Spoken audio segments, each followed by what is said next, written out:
বীরভূমের লোবামা খুবই জাগ্রত এবং জীবন্ত। পুরোহিত মা কালীর সাথে কথা বলেন, উনি যেটা বলবেন মা নাকি সেটা শুনতে বাধ্য। আমি যা বলবো মা শুনতে বাধ্য, এবং আমি যদি বলি কারণ বাড়িকে যেতে, আমার মা বর্তমানে যায়। মা কালী যান ভক্তের বাড়ি, তার প্রমাণ তার ভাড়ার ঘরে মায়ের চরণে ছাপ দিয়েছিল। জালে উঠে আসে এক শিলা মূর্তি। কি করে তুমি বাঁচি, ধন্য তোমার মা। মা সবার কথা শোনেন এবং সেই কথা রাখেনও।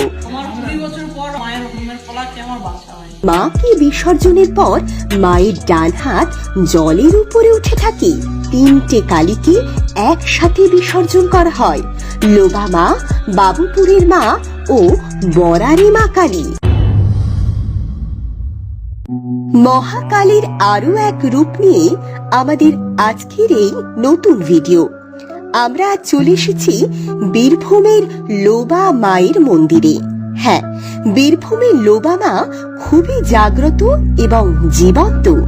বীরভূমের বেশিরভাগ মানুষের কাছেই এই মায়ের নাম সকলেরই জানা, কারণ এই মা বীরভূমের প্রত্যেক মানুষের মনে এক আলোড়ন সৃষ্টি করেছে।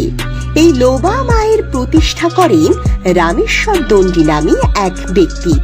একদিন এই রামেশ্বর দণ্ডী স্বপ্ন পান এবং স্বপ্নে মা তাকে আদেশ দেন, আমাকে এখান থেকে তুলে নিয়ে গিয়ে প্রতিষ্ঠা কর, আমি পুজো পেতে চাই। তারপরে হঠাৎই একদিন রামেশ্বর দণ্ডী নদীতে মাছ ধরবার সময় সেই জালে উঠে আসে এক শিলামূর্তি এবং সেই শিলামূর্তিকে নিয়ে এসে মাকে এখানে প্রতিষ্ঠা করেন তিনি। উনি জাল নিয়ে ধীবর দিকে নিয়ে এই যে মায়ের শিলামূর্তি, এই শিলামূর্তি জাল নিয়ে তুলে উনি প্রতিষ্ঠা করেন। এই শিলামূর্তির মধ্যে হচ্ছে সামনে গণেশ, পেছনে স্বয়ং দক্ষিণাকালী, পূর্বে মা দুর্গা, পশ্চিমে দেবাদিদেব মহাদেব, তৎসহ তার সাথে মহাকাল ভৈরব। এই 5 স্টোন ইমেজ নিয়ে লোবার দক্ষিণাকালী রামেশ্বর দণ্ডী প্রতিষ্ঠা করেন। শুনেছেন কখনো পুরোহিত মা কালীর সাথে কথা বলেন? হ্যাঁ, এই মন্দিরের মা কিন্তু স্বয়ং পুরোহিতের সাথে কথা বলেন এবং মন্দিরের পুরোহিত আরো একটি কথা বলেন যে উনি যেটা বলবেন মা নাকি সেটা শুনতে বাধ্য। আপনি নাকি ডিরেক্টলি মায়ের সাথে কথা বলেন এবং প্রত্যেকের মনস্কামনা মাকে বলা হয়, এটা কতটা সত্য? আমার তো মনে হয় এটা সম্পূর্ণ 100% সত্য। 100% সত্য। আমি যেটুকু বলি, আমার এতটা বিশ্বাস, আমি যা বলবো আমার মা তাই শুনবে। এটা আমার মনের মধ্যে এত আত্মবিশ্বাস। আমি ওই জন্য সমস্ত ভক্তকে জিজ্ঞেস করি, হ্যাঁ গো কিছু ফল পাও, এটা আমার প্রশ্ন। তো হ্যাঁ, আমার মনে হয় আমি যা বলবো মা শুনতে বাধ্য। আচ্ছা, তাতে এক্সেপশনাল 100টার মধ্যে একটা, কিন্তু সেটা তফাৎ কেন, সে ঠিক মতো আমার মাকে ডাকে না। আমি ক্লিয়ার বলছি, তবে যে ডাকবে তার কথা শুনবে। এবং আমি যদি বলি কারণ বাড়িকে যেতে, আমার মা বর্তমানে যায়। লোবা মায়ের লীলা অলৌকিক, যার কোনো সীমা নেই। এই মন্দিরের মা কালী ভক্তের বাড়ি যান, তার জলজান্ত প্রমাণ শুনুন। মা কালী যান ভক্তের বাড়ি, ভাবতে পারছেন? ভক্তের টানে মা চলে যান স্বয়ং সেই ভক্তের বাড়ি। সেই ভক্তের ভাড়ার ঘরে মায়ের পায়ের ছাপও পাওয়া গিয়েছিল। তার প্রমাণ স্বরূপ মা গেয়েছিলেন। এবং কন্যার বিবাহে এত জিনিসপত্র এত বেড়েছে, প্রচুর অপশন তো শেষ নাই। মা যে গেছিল তার প্রমাণ কি আমি জানতে চালাম। তার ভাড়ার ঘরে মায়ের চরণে ছাপ দিয়েছিল, সেটা মোবাইলে আমাকে দেখিয়েছে ঠাকুমশাই, মা গিয়েছে। আচ্ছা, মায়ের পায়ের ছাপ তাহলে সেখান থেকে পাওয়া গেছে এবং সেটা মোবাইলে এনে আপনাকে দেখিয়েছে? আমাকে দেখিয়েছে। আচ্ছা, ছদ্মবেশে এই মা সবাইকে বিপদে আপদের হাত থেকে রক্ষা পর্যন্ত করেছেন। রানীগঞ্জ হাই রোডের উপর ছোট হাতি মাল নিয়ে যাচ্ছিল, তারা রানীগঞ্জ, তো গাড়িটি হঠাৎ পাল্টি মেরে মেন রোড হাইওয়ের উপর থেকে নিচে পড়ে যায়। জানি না সে ড্রাইভার মনে প্রাণে কে তুলবে কই গাড়ি। হঠাৎ 10-12 জন ইয়ং ছেলে এসে ওইদিকে দূর থেকে দেখছে আসছে, ওদিকে বলেছে। ওরা বলে এসে, মা ভাই আমার তো এই অবস্থা, গাড়িটা একটু হেল্প করো। তো যাই হোক, কে যে ছিল তা জানি না, ওই 10-12টি ছেলে সে গাড়িতে তুলে রোডে নিয়ে চলে। উনি কিন্তু তারপর দিনই মায়ের মন্দিরে এসেছিলেন। বলি ঠাকুরমশাই, আমি কিন্তু রোববার মাকে ডাকছিলাম, মা আমার গাড়িটা যেন বিধান হয় তুমি। তো জানি না যে কে এই করলো, তো আমার মনে হয় মা স্বয়ং লোক সেজে আমার গাড়ি উদ্ধার, তার জন্য আমি মায়ের পুজো দিতে এসেছি। এই মন্দিরের পুরোহিতকেও মৃত্যুর হাত থেকে মা স্বয়ং রক্ষা করেছেন। আসুন শুনিনি সেই ঘটনা। এবং আমাকে মৃত্যুর হাত থেকে মা স্বয়ং তুলেছে। আমি পাণ্ডবেশ্বর এরিয়া কোট্টাটি প্রজেক্টের সিনিয়র সার্ভিয়ার ছিলাম। সেই আমি আন্ডারগ্রাউন্ডে খাদে নামি, খাদে নেমে আন্ডারগ্রাউন্ডে রানিং বেল্টে আমি পড়ে যাই। ময়লার সঙ্গে আমার বডিটা গোটা মেশিনে ডাব করে দিয়েছিল।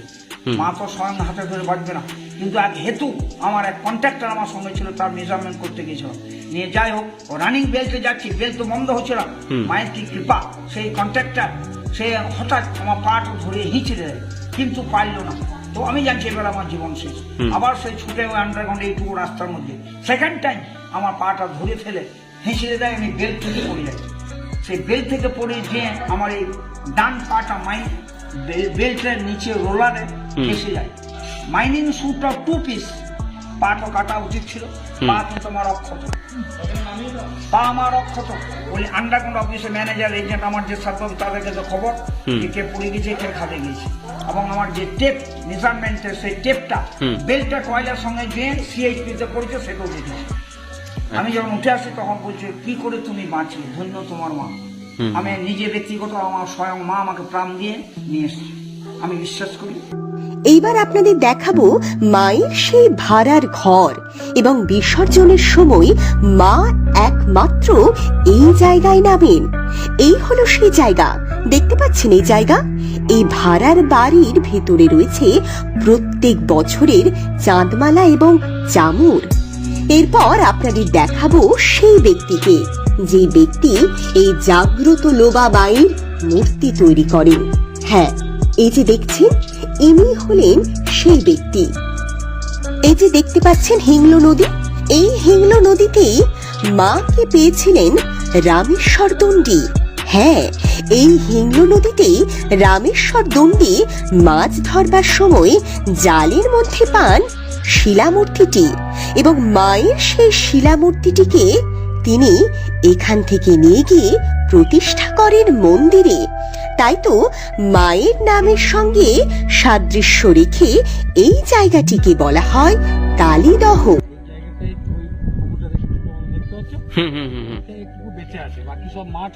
মাঠ হয়ে গেছে। আচ্ছা। আর ঠিক কালীদহের পাশেই রয়েছে চণ্ডীতলা। এই চণ্ডীতলায় প্রত্যেক নতুন দম্পতি সংসার জীবন শুরু করার আগে এখানে প্রণাম করে যান। এই মন্দিরে বাৎসরিক পুজো হয় বিশাল ধুমধাম করে। হাজার হাজার মানুষের ভিড় দেখতে পাওয়া যায় এই জাগ্রত লোবা মায়ের মন্দিরে।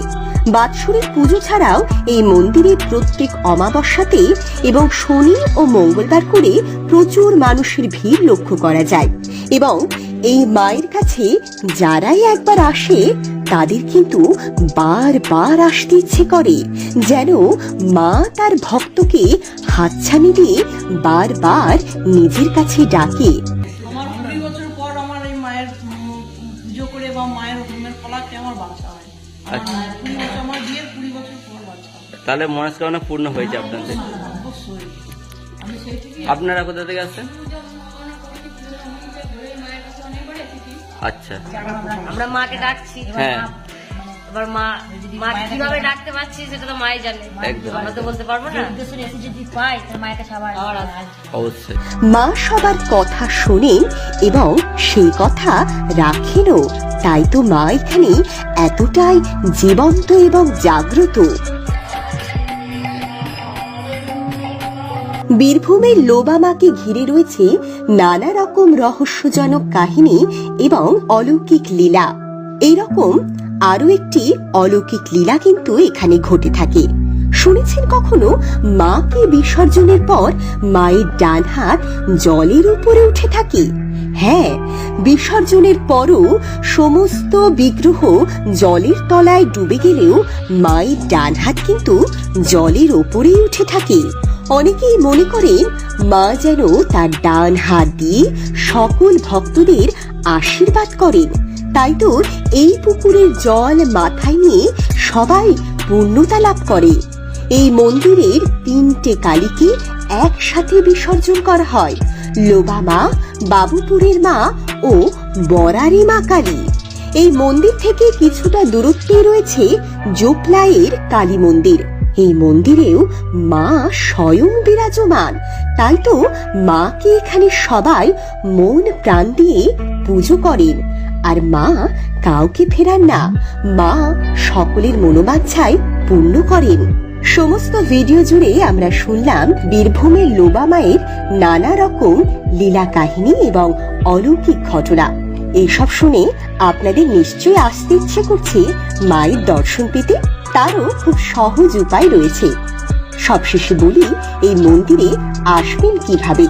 প্রথমেই চলে আসুন বোলপুর অথবা ইলাম বাজারে এবং সেখান থেকে পলাশডাঙ্গা বাস ধরে সহজেই চলে আসা যায় এই বীরভূমের জাগ্রত লোবা মায়ের মন্দিরে।